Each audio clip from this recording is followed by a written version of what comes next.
Hi guys, welcome back to the workshop. I'm Nick Reeves and today we're looking at basic hand tools for building model aeroplanes.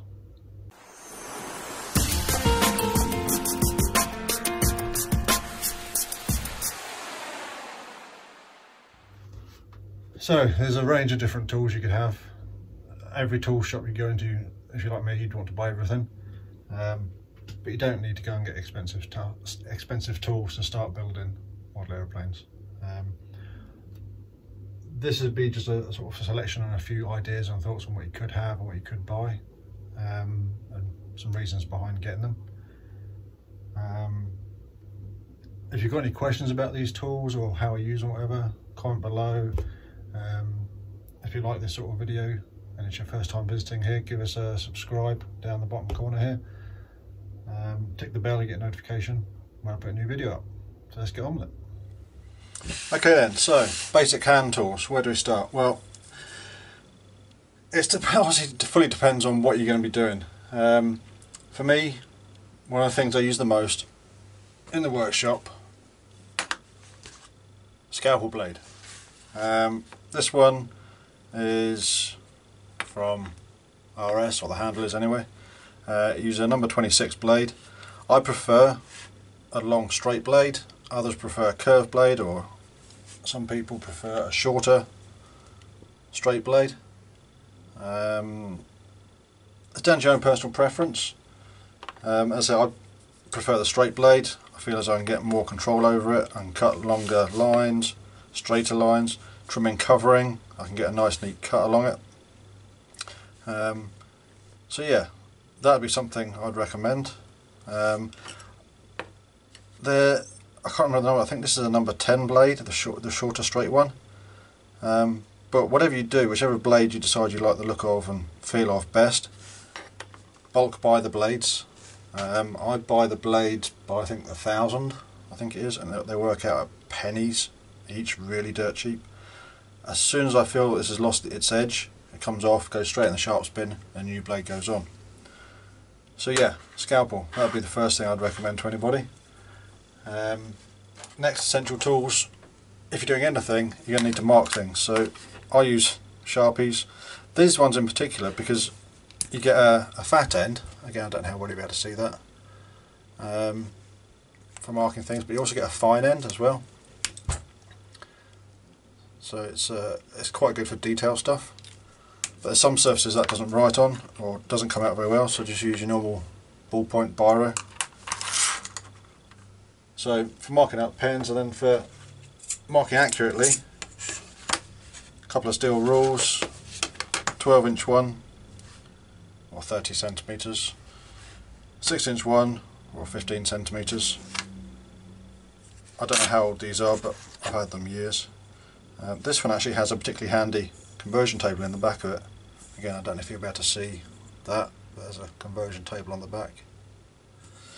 So yeah, you've got steel rules for measuring, and again you can use them as straight lines for carving or cutting, so you could have it and just run the blade down. What else do we need? Well, you're all well and good cutting wood and things with a knife, but sometimes you need something a bit bigger, so a good pair of snips. Again, this pair I've had for God knows how long. They have seen better days, but they're still good for heavier stuff. These ones are actually articulated, so you get a lot of leverage with these. These ones are just a cheap smaller pair, used for cutting smaller pieces of wire, that sort of thing. So yeah, a couple of pairs of snips. And then to go with the snips, you're going to need a couple of pairs of pliers. Long nose in this hand, getting in places, very small tips on the end of them. This pair, slightly stubbier, but still longer nose. I have actually got a pair of normal pliers somewhere, but at the minute I don't know where they are. I think they might actually be in the van in the toolbox out there. So yeah, a couple of different pairs of pliers. Everybody is going to have screwdrivers. Flat blade, Phillips. I'd certainly say Phillips over Posi drive, and if you don't know the difference between the two, I suggest googling it to see the difference, because there is a difference.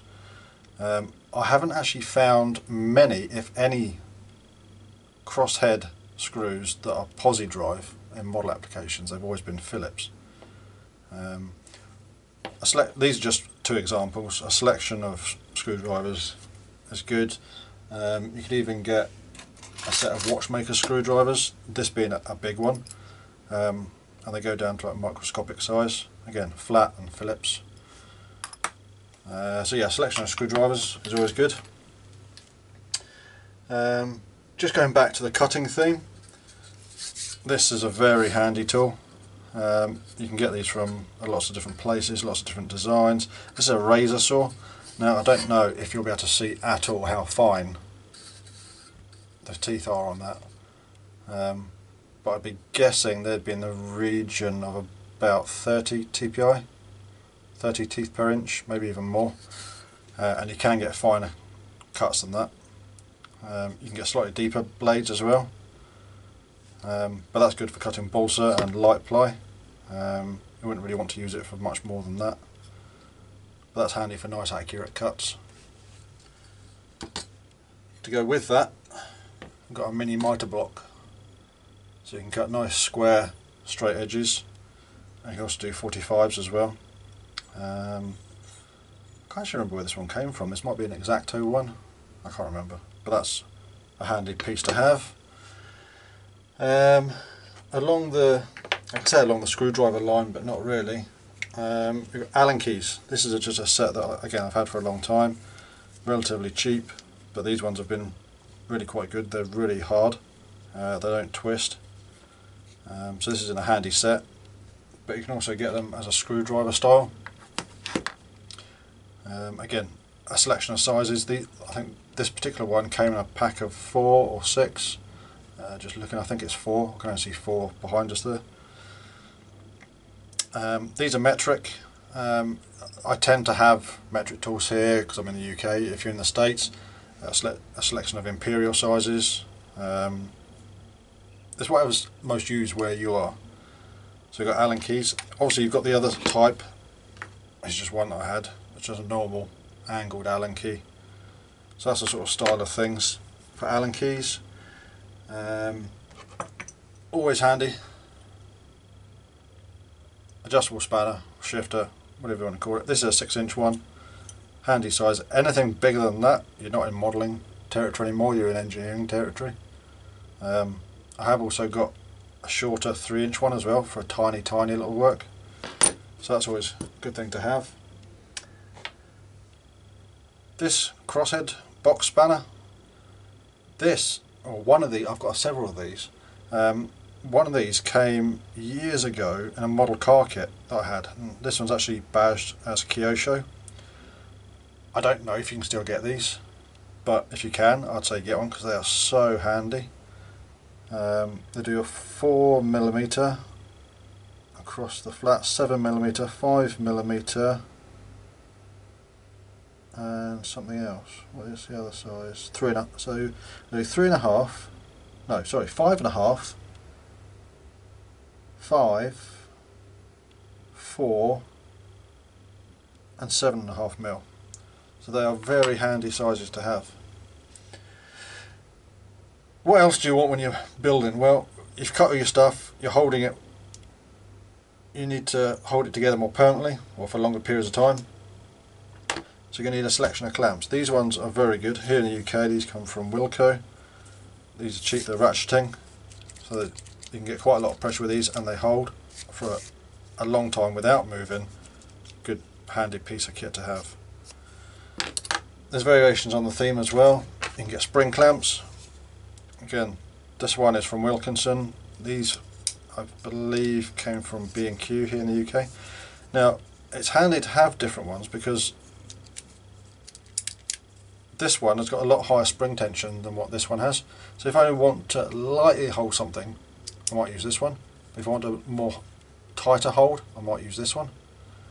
And again, I've probably got, I don't know, 30 of this type and 30 of this type. You can never have too many clamps. The only time you've got too many clamps is when you're not building enough. You'll always get to a stage where I wish I had another clamp to put on there and hold that in place, so you're rummaging around trying to find something else. Now these spring clamps, they come in a range of sizes as well. Sometimes you need something a bit bigger, so I've got a selection of bigger ones as well. What else do we have? Well, G-clamps, a couple of them could be handy to have. Again, these are various sizes. This one's filthy, but I'd say that's a 3-inch one. And all of my clamps are actually above in the workshop. They're actually on the beams in the ceiling. I've probably got 10, 15 G-clamps this sort of size. Something else to be thinking about. This is just one of a set. These needle files. Handy to have for getting in to awkward little places, just to take a little bit out when you're working. Come in various shapes and sizes. So this is one of a set. This particular one's a square, but you get round, half round, flats, circulars, all sorts. So they're handy to have. What else could be handy to have in a workshop? Well, something like this. It doesn't look like much. Double-sided tape. This is a Gorilla Tape. I use this for all sorts of things. It's something handy if you just want to hold something in place while you're doing something else, if that makes sense. You could use just a tiny little square of it to hold a base plate down for something that you can remove later. Really good stuff, really handy to have around. The other thing which I've had recently, which is a very good tool, is this. I can't even remember where I got this from. I don't know if it was eBay. I think it's called a soldering station. But basically you put your connectors in here that you want to solder, and it's got a weight, so that just sits on the bench, which gives you another pair of hands to solder up. It's not essential at all, you know. It's a handy piece of kit. The alternative to something like this, which people are most likely to recognise, would be a set of helping hands. Again, this one's years old now, so something like that to help give you an extra pair of hands might be good. And then lastly, a tool which I use quite a lot for cleaning things up. I don't know how well you'll be able to see that. This is a fiberglass pen. Use it just to rough things up, clean things up. That's just exactly what it is. It's a fiberglass pen. It's got a refill inside. So imagine you've got fiberglass strands in that sort of direction. You keep it short, and then it's like an abrasive for cleaning things.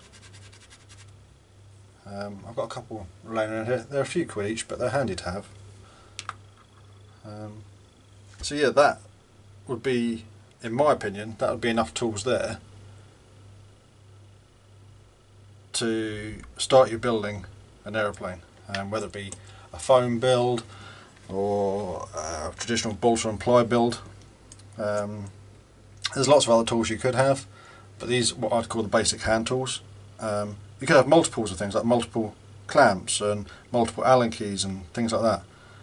Always have more than one blade available, because you'll always break it or it'll go blunt when you need it the most, and if you haven't got replacement blades you'll get annoyed. So yeah, basic hand tools. Any thoughts, any questions, put in the comments below. I think it's that direction. Give us a like and subscribe. I'm not quite sure which corner of this screen that'll be in, but it'll be in one of the corners. And if you like this video, this sort of information, let us know in the comments, and I'll catch you all later.